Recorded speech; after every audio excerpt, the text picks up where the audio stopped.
오늘 홍국담 약간 특별한 시간을 가졌습니다. 오늘 우리 국토연구원의 시장이신 우리 강현수 원장님 모시고 홍국담 오늘 진행을 하려고 합니다.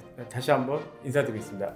안녕하십니까? 네. 안녕하십니까? 제가 우스갯소리로 하자면 여러분 펭수 아시죠? 펭수. 펭수가 이제 가장 많이 언급하는 사람이 있습니다. EBS 사장 김명중을 맨날 얘기를 하거든요. 그래요? 우리 홍국담의 김명중 같은 분이십니다. 이제 국토연구원 원장이시고요. 처음 이 프로그램을 어쨌든 만드는 것을 허락해 주시고 실질적인 제작자이시기 때문에 오늘 무엇보다 좀 뜻깊은 시간이라고 생각이 들고요.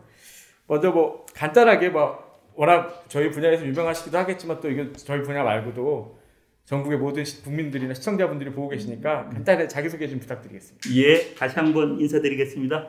2018년부터 국토연구원 원장으로 재직하고 있는 강현수입니다. 국토연구원 오기 전에는 제가 오랫동안 그 대학 교수 생활을 했고요. 주로 도시계획, 지역계획 이런 분야에서 강의하고 연구했습니다. 국토연구원 오기 직전에는 충남연구원이라는 데서 주로 이제 지역 연구기관에서 또 이렇게 여러 가지 지역 발전 정책들을 연구를 했습니다. 이 정도 소개하면 되지 않을까요? 일단은 오늘 계속 원장님 알아가는 시간이니까요. 예. 네. 원장님께서 이제 홍국담 계속 네. 최근에 계속 언급해주고 계신데 홍국담 같은 프로그램 요즘 어떻게 원장으로서 어떻게 본다? 일단 재밌게 보고 있어요. 네. 예, 그동안 뭐 했던 거 쭉 봤는데 일단 재미있고요. 우리 또 두 진행자분들이 이런 또 탁월한 역량이 있는지 제가 사실 몰랐습니다. 어쨌든 두 분께 감사드리고요.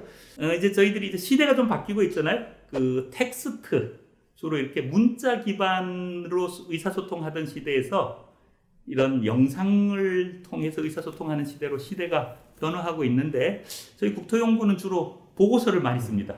그래서 보고서가 다 이렇게 책자로 돼 있고 문자로 돼 있는데 이것이 새로운 시대에도 과연 전달력이 있을까 이런 생각을 하는데 이렇게 동영상이나 유튜브를 통해서 이렇게 한다는 건 저는 뭐 매우 신선하고 새롭고 재미있는 시도라고 생각합니다. 앞으로도 계속 좀 수고해 주십시오. 네, 감사합니다. 네. 원장님 어린 시절부터 이제 얘기를 거슬러 올라갈 것 같은데 예. 어린 시절에 원장님은 어떤 아이였는지 한번 말씀해 주시겠어요? 어려운 질문인데요. 어쨌든 왜 어렵죠? 어머님 입장에서는 뭐 굉장히 키우기 힘든 아이였다고 생각이 들고요. 제가 개인적으로 하기엔 어쨌든 제가 나가서 뛰어노는 것보다는 집에서 책 읽는 걸 좋아했어요. 그런데 책 중에서도 이 제일 재밌게 보던 책이 사회과 부도예요.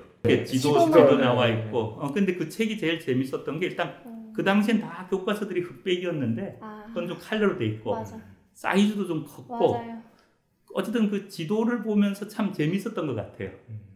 그래서 과목도 지리 과목을 좋아했고요. 사실 제가 어려서 좋아하던 꿈과 지금 하고 있는 일이 상당히 비슷해서 어쨌든 전체적으로 재미있습니다.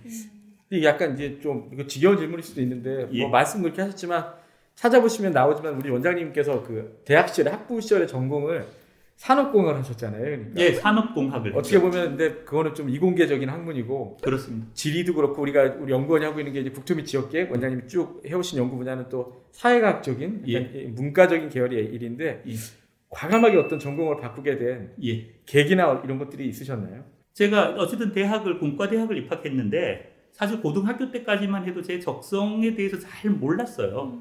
그래서 일단 그냥 공과대학을 갔는데 1학년 때 다녀보니까 재미가 없는 거예요. 공부가 재미가 없었어요. 대학 생활은 재미가 있는데 그래서 좀 고민을 했죠. 저희들은 1학년 때는 공과대학에 입학하고 2학년 때 전공을 선택하는데 공과대학 중에서 가장 공과대학 같지 않은 학과가 선배님들이 산업공학이라고 그러더라고요. 거기는 약간 사회과학 같아.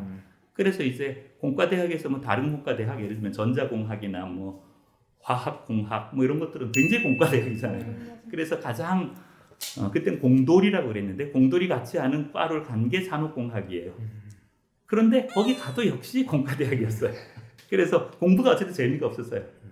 그래서 졸업하고 좀 재밌는 공부를 찾아서 가볼까 하다가 제가 대학원 때 그 도시계획, 지역계획을 하는 학과가 있어서 대학원 때 전공을 바꿨는데 지금 생각하면 참 잘 바꿨던 것 같아요. 혹시 대학 때 전공이 안 맞았던 분들 계시면 바꿔도 됩니다. 아까 서두에도 자기소개 때 네. 말씀하셨지만 본격적인 네. 이쪽 길로 들어와서 이제 학자의 삶을 사시면서 연구원에 이제 원장님까지 오시게 되셨는데요.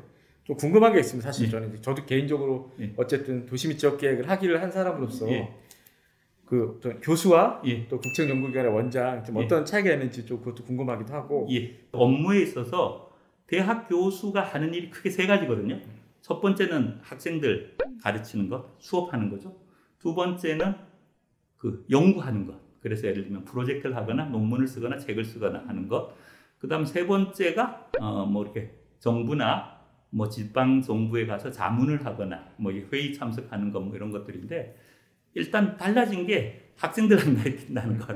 저희 그건- 때로는 가르치기를 하시잖아요. 학생들 안 가르쳤다는 게 어떻게 보면 좀 아쉽기도 하고 섭섭하기도 하고 또 어떻게 보면 또 편하기도 하고 뭐 그런 거고요. 두 번째 연구를 제가 안 하잖아요. 그렇죠. 그래서 연구를 안 하고 연구를 하는 것을 지원하거나 뭐 독려하거나 이런 건데 그건 굉장히 차이가 있는 것 같아요. 그게 뭐가 차이가 있냐면은 일상생활에서 차이가 있는데 연구를 하면 밤을 새우는 경우도 있고 갑자기 마감이 닥치거나 논문도 그렇고 프로젝트도 그렇고 그럼 이제 이 생활이 굉장히 불규칙해질 때가 있어요. 그런데 원장 하니까 좋은 게 밤을 안 새도 돼요. 저희가 세니까 그렇습니다. 주말에 일을 안 해도 되는 거 아. 그거 좋더라고요. 그런데 이제 나쁜 것도 있죠. 매일 출근해야 되는 것, 또 방학이 없는 것. 그렇죠. 또 우리가 민간이 아니잖아요. 사실은 계셨던 학교는 제가 알기로는 사립대로 알고 있고, 예. 또 공공기관이고 정부 출연 연구기관의 원장으로서 오히려 좀 더 좀 불편하거나 눈치도 예. 봐야 되고 좀 부자연스러운 부분은 없으신지 예. 예. 좀 비교해서 좀 말씀을 해주시죠. 예. 이제 정부 자문하는 것들은 그때는 이제 개인 교수 자문 자격으로 자문을 했는데 이제는 국책연구기관 장애 자문으로 하니까 뭐 조금 말이 먹히는 것 같기도 한데 대신 좀 책임감이 있죠. 아까 말씀하신 것처럼 대학 교수로서는 뭐 하고 싶은 말 막 하잖아요. 뭐 제가 국책연구기관장 때도 하고 싶은 말을 안 하는 성격은 아닌데 이제 할 때 약간 걸리는 게 하나 있어요. 그전에는 개인 의견을 개인적으로 얘기하면 되는데 이제 국토연구원 원장으로서 제가 얘기를 하면은 혹시 다른 분들이 이것이 국토연구원의 공식 입장으로 오해하지 않을까? 그 다음에 혹은 정부의 공식 입장을 대변하지 않을까 이렇게 또 오해를 하면은 제가 난처하니까 개인 의견과 국토연구원 공식 입장하고의 경계가 좀 애매한 경우가 있을까봐 또 말을 안 하는 경우도 있죠. 그런 건 좀 불편합니다.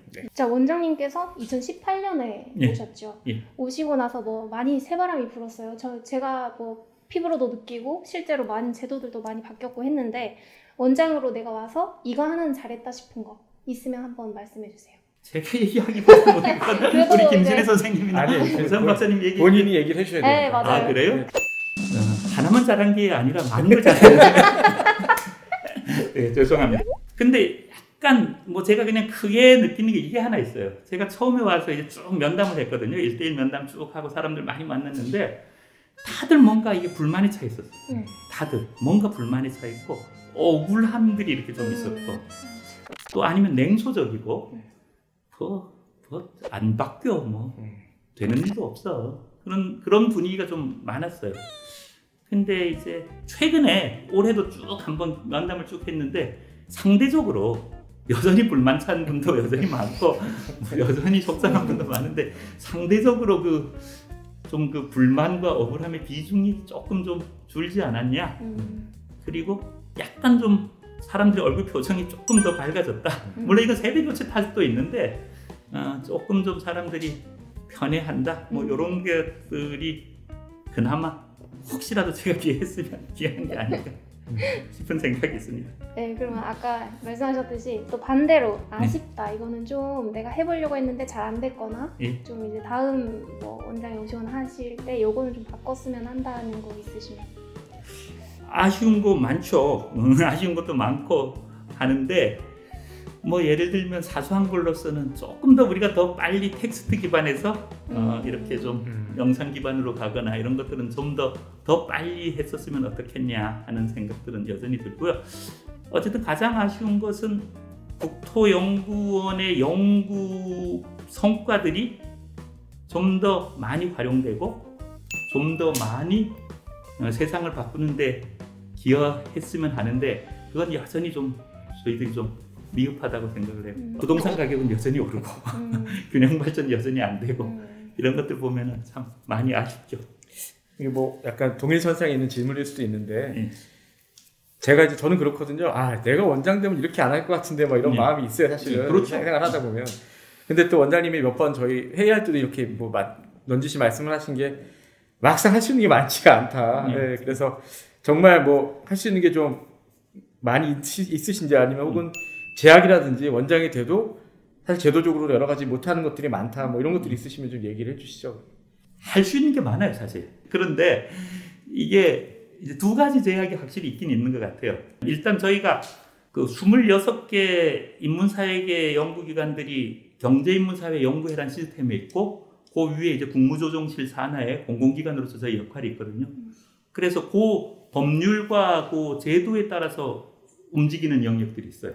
저희들의 뭐 인력 운영이라든가 예산 운영이라든가 뭐 이런 것들이 따라서 이제 그 틀을 벗어나서 뭔가 혁신적인 거나 파격적인 것은 이제 제도적으로 불가능한 부분들이 있어서 이 국책연구기관 26개가 다 똑같이 이제 운영돼야 되는 그 제약 속에서 어쩌면 외부적인 제약이 하나 있고요. 두 번째는 내부적인 제약인데 다들 아시겠지만 내부적으로 원장이 하고 싶다고 해서 이것도 되는 일은 아니에요. 왜냐하면 일단 거기에 대해서는 우리 내부적으로 공감이 있어야 되고 또 참여나 협력이 있어야 되는데 공감과 협력이 없으면 사실은 원장 하고 싶다고 해서 또 그대로 하면 이게 독재가 되잖아요. 또 이게 지속 가능하지도 않고 뭐 예를 들면은 이 홍국담 같은 프로그램을 만들자고 하는 것들은 뭐 저도 원했고 또 이렇게 홍삼 박사님이나 김신혜 선생님이 이렇게 도와주고 우리 홍보팀에서 이렇게 지원해 주니까 가능한 겁니다. 이건 제가 하고 싶었던 일이고 이건 되는 일인데 예를 들면은 홍삼 박사님 하시고 싶은 연구 있으셨잖아요. 그렇죠? 4차 산업혁명 시대의 기술 변화가 우리 지역에 미치는 영향 이런 연구 우리 홍 박사님도 하고 싶었고 저도 이거 정말 필요하다 이렇게 생각을 했는데 이상하게 우리 그 연구 기획 그리고 연구 과제 선정 절차에서 이게 계속 탈락하는 거예요. 그럼 이제 원장의 직권으로 이 연구를 하자 이래도 되는데 그럼 또 내부에 또 우리 그 공정한 시스템을 원장이 독단적으로 무시하는 게 되잖아요. 그러니까 이제 내부 시스템과 절차를 밟고 올라오는 것들이 제 마음에 안 드는 것들이 많아요. 그렇지만 그걸 이제 존중해 주는 게 사실은 또 이 국토연구원이 지속 가능한데 또 도움이 되는 거고 그러려면은 이제 뭐 여러 가지 그 구성원들이 함께 이제 동의해 주고 합의해 줘야지만 이게 사실은 좀 성과가 나는 부분이어서 뭐 대체로 하고 싶은 거 할 수는 있지만 이게 사실은 우리 제도와 규정에 맞아야 되는 일이 있고 또 내부적으로 거기에 대해서 공감해주고 동조해줘야 된다. 그 부분이 사실은 좀 어렵죠. 그거 맞춰가는 것만큼 저희가 할 수 있는 것 같아요. 아무튼 그 과제는 2전 3기 끝에 하기로 했습니다. 좋은 결과가 네. 그러면 이제 약간 전문 분야로 약간 들어가가지고요. 지금 현재 우리 국토에서 당면한 가장 큰 과제가 무엇인지 찝어주신다면? 지금 현재면 당연히 부동산 가격이죠. 그쵸. 지금 뭐 국민들이 다들 부동산 가격 문제 때문에 다들 힘들어 하시니까 지금 현재 가장 큰 당면 과제는 제가 볼 때 부동산 가격 상승으로 인한 어떤 우리 국민들이 힘들어하는 부분이라고 생각을 하고요. 근데 또 부동산 가격이 왜 이렇게 올랐냐고 생각해 보면 이게 또 균형 발전 이거 저희 또 우리 국토연구원의 원래 고유 그 업무가 균형 발전이잖아요.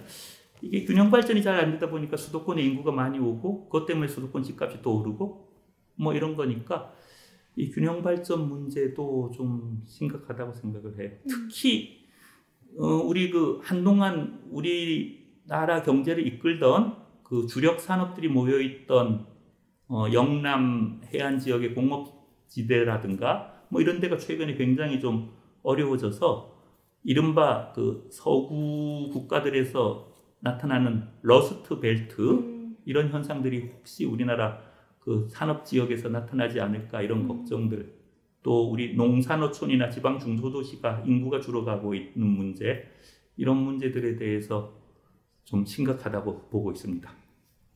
예, 뭐 지금 말씀하신 것처럼 사실 원장님이 제가 공부할 때도 보면 원장님 얼굴은 몰랐는데 이름을 알았고 연구하시는 분야가 이제 균형 발전이라는 걸 알 정도로 거의 뭐 평생 연구하시면서 균형 발전에 관해서 공부를 해오셨는데요. 그렇게 열심히 노력을 하셨음에도 불구하고 원장님만의 탓도 아니고 우리 연구원에 잘못된 것도 아니겠지만 아시는 것처럼 작년에 이제 수도권 인구 50%가 넘었잖아요. 그렇죠. 완전히 뭐 사실 초집중이 돼가고 있습니다. 점점. 그래서 아마 부동산 가격도 더 오르고 있는 것 같기도 하고 어떻게 하면 좀 이것들을 해결할 수 있을까? 분산도 시키고 균형 발전을 좀 할 수 있을까? 뭐 여기는 뭐 광역단위 협력 이런 식으로 바로 얘기를 들어갔는데 꼭 그게 아니더라도 원장님이 이제 다양한 생각이라든지 또 그 중에서 초광역권 협력 요즘 말씀을 많이 하시니까 그것들이 무엇인지도 좀 얘기를 해주시면 좋을 것 같습니다. 일단 뭐 저희들이 너무 자책할 필요는 없을 것 같아요. 뭐 한동안 저도 반성도 하고 자책도 했는데 그동안 뭐 여러 가지 정책들, 뭐 수도권 인구 규제 정책, 대학 분산, 또 세종시 건설, 혁신도시 건설들이 있어서 지금 이 정도라고 생각을 하면 그동안의 균형발전 정책들도 아주 우리가 뭐 아무것도 못했다고 생각할 필요는 없고요. 꽤 열심히 했다. 그럼에도 불구하고 이렇게 됐다. 그것마저 없었으면 더 문제가 심각했다. 이렇게 생각하는 게 어떨까 싶고요. 최근에 수도권 인구 이동의 원인은 통계청에서 잘 밝혔습니다. 통계청에서 왜 수도권으로 이동했느냐를 가지고 이렇게 조사를 했더니 첫 번째가 일자리였어요. 일자리. 예. 두 번째가 교육. 세 번째가 주택. 주거. 정주 환경. 뭐 이런 거죠. 첫 번째 일자리가 말 그대로 좋은 일자리와 괜찮은 일자리들이 최근에 수도권에서만 생기고 있는 문제거든요. 두 번째 교육은 좋은 대학이 있으니까 대학 교육을 받기 위해서 또 수도권으로 이렇게 간다는 거죠. 그래서 결국은 해결책도 일자리와 교육 문제에서 풀어야 된다고 생각을 하고요. 그런데 또 재밌는 게 우리 국토연구원의 조성철 박사님이 연구한 걸 보면은 좋은 일자리가 있어도 청년들이 수도권으로 오는 것들이 있거든요. 그렇죠. 일자리가 있어도. 일자리만의 문제가 아닙니다. 일자리만의 문제가 아닌 거예요. 일자리가 있어도 심지어 대기업의 좋은 일자리도 놔두고 이제 또 수도권으로 오는 건 이제 정주 환경이라고 하는 부분이거든요. 그 문화라든가 뭐 여가라든가 결국은 이 균형 발전은 다양한 부분에 대해서 정말 그 종합적이고 체계적으로 문제를 해결해야 된다. 그럼에도 불구하고 일자리와 교육 문제서부터 먼저 풀어야 된다. 이런 생각을 하고 있습니다.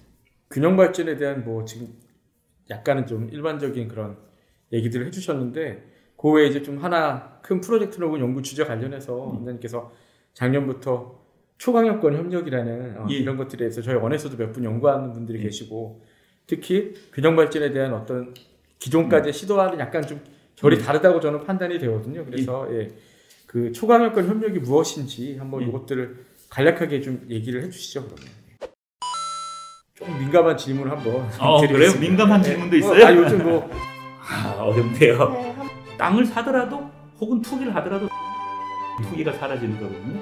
개인적인 스토리를 하나 좀 말씀드려도 될까요? 그럼요. 제가 국토연구원에 너무 오고 싶었어요. 정말요? 그래서 제가 25년쯤에 국토연구원에 공채를 냈어요.